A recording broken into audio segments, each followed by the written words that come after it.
সবাইকে welcome back to my mini blog. তখন ঘড়িতে 8:30 বাজে। তো সুব্রত অফিসের জন্য বেরিয়ে গেছে। তো আমি এদিকে করছিলাম রান্নার প্রস্তুতি। আজকে একটু ভাবছি বানাবো ডিম ভাপা। তো অনেক ডিম ছিল ফ্রিজে দেখলাম, তো ওটা দিয়েই ভাবছি একটু ডিম ভাপা বানাই। এটা আমি এই নিয়ে সেকেন্ড টাইম করছি। ভালো লাগে, খারাপ লাগে না।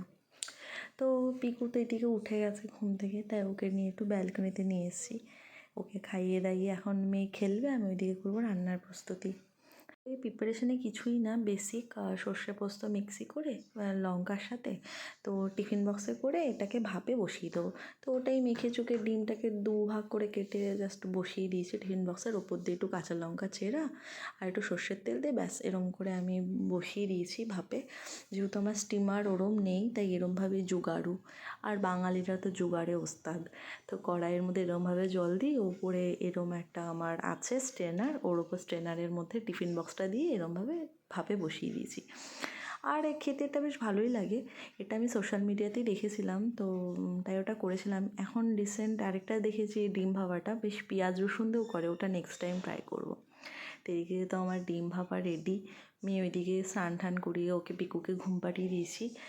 আর জাস্ট দেখো খোলার পর আহা দারুণ এসছে কালারটা, আর ভালোও লাগে খেতে। তো যা শেষে একটু সর্ষের তেল দিয়ে ব্যাস এটা এখন চাপা দিয়ে রেখে দেবো, খাওয়ার টাইমে ওপেন হবে। তাহলে কি সর্ষের ব্যাপারটা থাকে, একটা ঝাঁঝ ওঠে, বেশ ভালো লাগে খেতে। ব্যাস আজকে তো এখানে আর বাদবাকি রান্না করা আছে, আজকে মেন আইটেম এটা।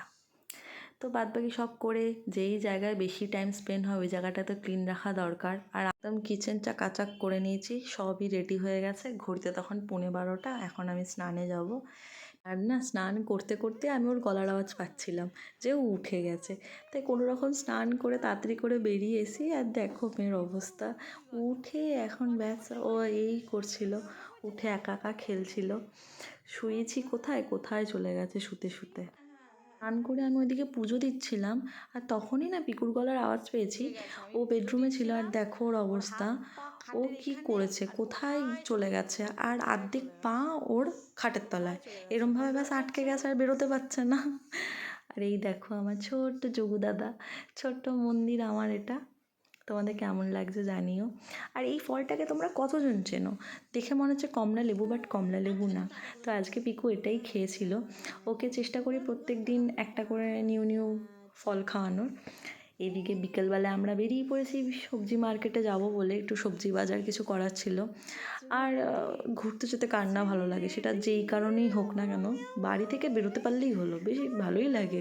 আর তো পিকু ভীষণ ভালোবাসে ঘুরতে যেতে, তাই চেষ্টা করি যে টুকটাক ওকে নিয়ে একটু বেরোনোর। তাই আমি আর পিকু বেরিয়ে গেছিলাম। ওই দিক থেকে সুপ্রতিমা আমাদেরকে জয়েন করে নিয়েছে অফিস থেকে আসার পথে।